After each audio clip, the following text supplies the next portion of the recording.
Oh, Freedom Watch has taken on the Federal Reserve since we first went on air, but this may be the most outrageous act yet by Chairman Ben Bernanke and his cronies. We have learned that when the Fed was handing out money to banks like it was candy, it was also giving money to foreign banks, nearly $500 billion, and they kept it a secret until today. To our freedom fighters, Fox Business Network senior correspondent and my buddy Charlie Gasparino, Democratic strategist Sasha Burns, and chair and co-founder of the Mises Institute, Lew Rockwell. Mr. Gasparino, to you first. I am not going to defend the Fed. Is it finally time to end the Fed?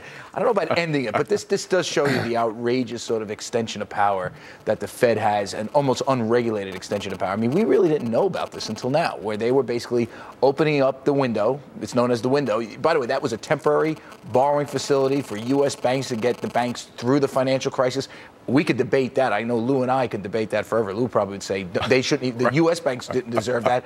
I would say I don't know if I'm quite there yet. But think about it. Foreign banks, it's pretty outrageous. And by the way, we asked for a comment. They still have no comment. Lew, are you surprised that we learned what we learned today? I mean, why is the Fed even coughing up this information?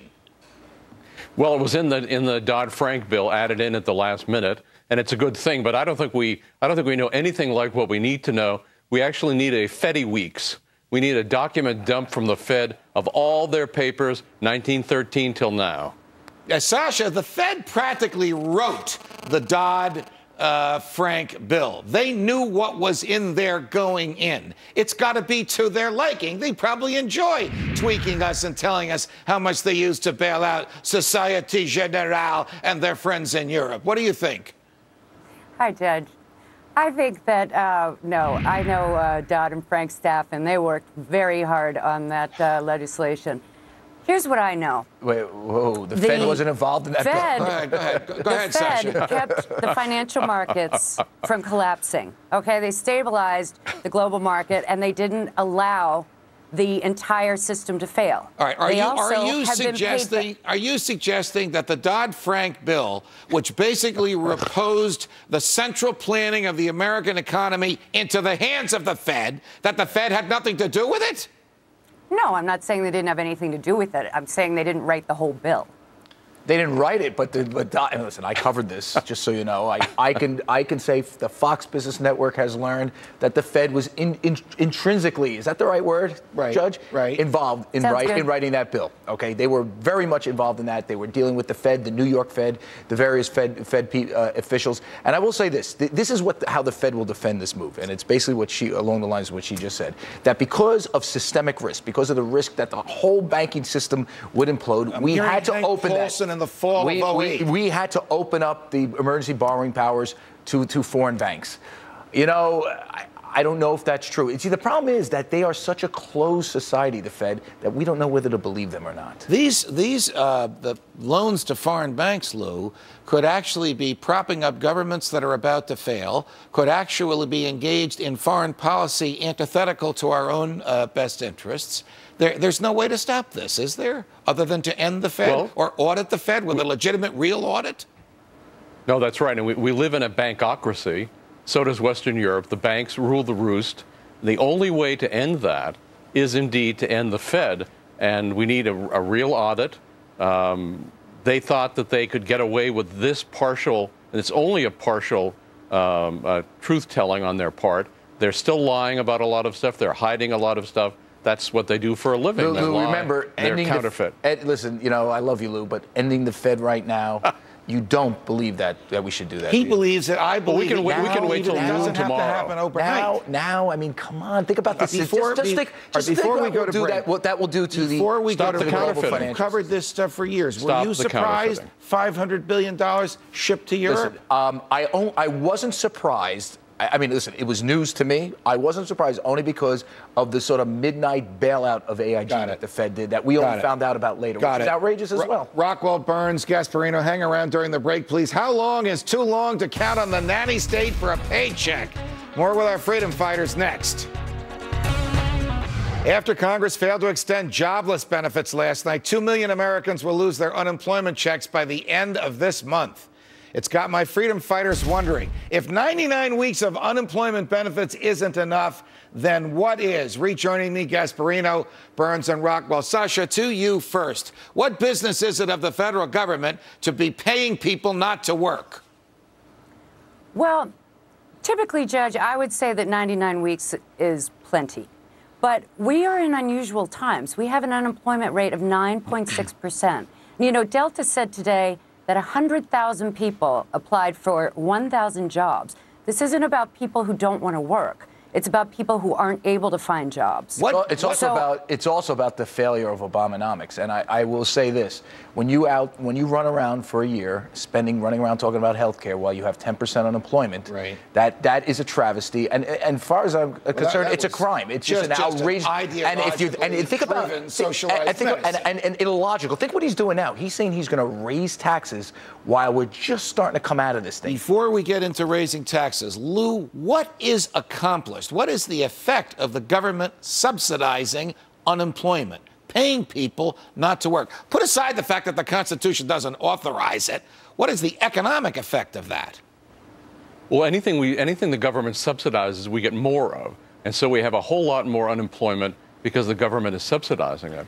But, so that they do it in order to have a dependent class. But Lew, they want people dependent on the government. Why should it bother you that the Constitution doesn't authorize the federal government to take money from you, Charlie Gasparino, to pay somebody else not to work? I would just say this: I don't want to take the failure of Obamonomics out on the American people, and I think that's the problem here. You have to admit that this is the government to print money and give it away to people that are unemployed. The American people have been held hostage by an absurd and stupid economic policy, and to quite frank, listen, $800 billion of stimulus that doesn't work, health care while we need jobs, raising taxes while we're coming out of a recession. That's called insanity. All right, and I don't want the American people to pay for that. Sasha, if 99 weeks is not enough, what is? Give those to Americans.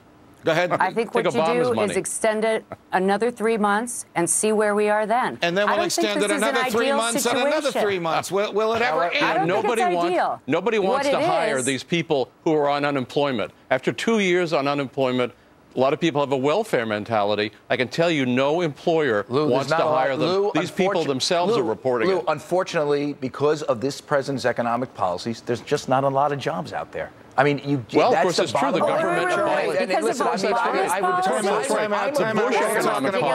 What is accomplished? Bush too. What is accomplished by the continuing doling out of unemployment benefits? Listen, it only gets these people deeper into a hole because the money has to be paid back. You're talking to somebody whose father, during the recession of the 1970s, lost his job in construction, but worked as a bartender and wasn't bailed out by the federal government. I can tell you that they didn't do it. Of course not. But I am telling you that this president's economic policies are so absurd that someone like me, a libertarian conservative, would say, pay him the unemployment insurance. Sasha, what would you do after 3 months? How about ending the wars? Then we could pay everybody. Well, the war is another issue. But Sasha, what would you do after your 3-month reprieve? Give another 3-month reprieve and another 3-month reprieve? I hope not. I really hope not, because I don't want the money spent either. But I think you would assess where you are at that time. Now, this whole idea, I just have to go to Obamonomics being the problem and the reason we don't have jobs. $800 billion in stimulus that doesn't stimulate health care, while we have 10% unemployment, raising taxes while we're still in a recession. That's called economic stupidity. Sasha, I'll give you the last word. Did any of the stimulus packages stimulate anything in your view? Absolutely. And economists all across the board say that the stimulus let's just go have a party on $800 billion of nothing. 10% of the adult population is unemployed, and you're rejoicing over the stimulus. It's actually more than that. And in construction, this is the biggest travesty. Burns, Gasparino, thank you. Back with the plain truth about what happens when you try and blow the whistle on Uncle Sam. Does the government work for us, or do we work for the government? Which is worse in a free society? For the government to lie, cheat, and kill, or for it to be exposed when it does so? WikiLeaks and the government's fear of the truth. Here's the law on whistleblowers and the government. The government has written many laws protecting whistleblowers when they expose corporate corruption, shoddy workmanship, bad medicine, cheating bankers, and racial or gender discrimination. Report your boss, squeal on your colleagues, act in the interest of transparency, and the federal and the state whistleblower laws will protect you. But you will have a hard time seeking that protection if you embarrass the federal government.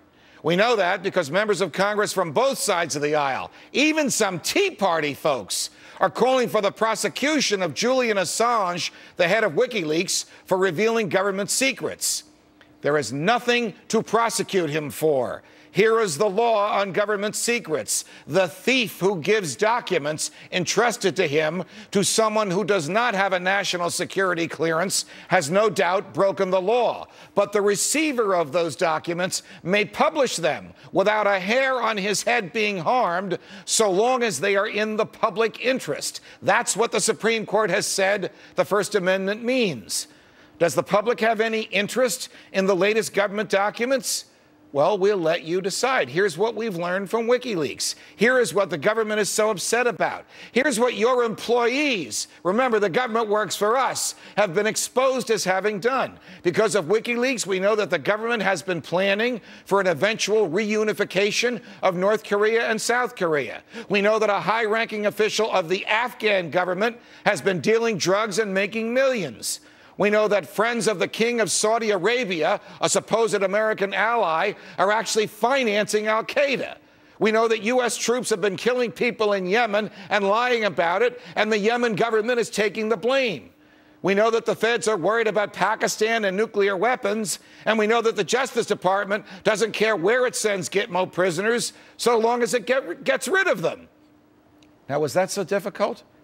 Why do we need a thief and a guy with a computer on the run to tell us that? Why? Because the government lies and we fall for it. 2 months ago, the head of WikiLeaks was cleared of sexual improprieties resulting from a consensual relationship. Suddenly, a Swedish prosecutor changed her mind and wants to talk to him. He volunteered to come in and speak with her, but she rejected that and instead issued an international arrest warrant for him. She seems to have changed her mind on the same day that Secretary of State Hillary Clinton was red-faced over the revelations we just discussed. Do you think there is a connection? Would the Obama administration ask the Swedes to trump up charges they already rejected in order to keep Julian Assange underground? That would be the same Obama administration that has its hands in our pants at the airports and keeps the truth at bay. At Freedom Watch, we are your night watchmen. Here, the truth is your friend. From New York, defending freedom every night of the week. Good night, America.